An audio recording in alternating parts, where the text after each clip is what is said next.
Now, in this video, we are going to talk about next loop. That is also control structure, and next loop is a while wait. So it also does the same, performs the same task as the part next loop does there. Now, what we can do in this while wait? Actually, first we have to put the condition with the while keyword. Then we have to close it using wait, and all the codes we want to put between while and wait. So that's nothing more there. Yes. Let's take an example there. So first is initialize. Initialize we want to use there. Num equals to 1, and the condition we want to test with the while word we have to use it here.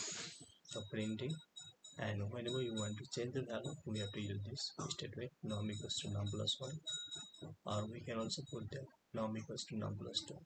Yes, let's see this with the help of one example.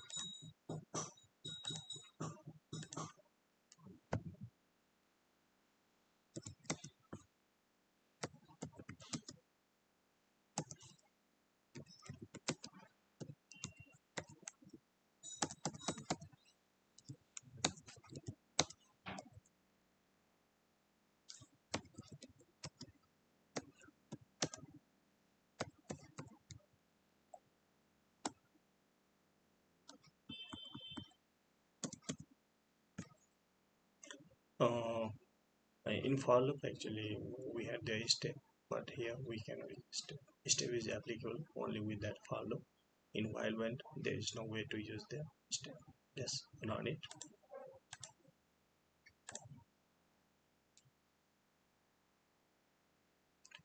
So here is the output while when. You know, it is very simple. It's very simple program. Okay. I hope you also got the while loop. And similarly, if we want to sense by 2, we have to put here 2. If there is decrement, we have to put I equals to I minus 1 and so on.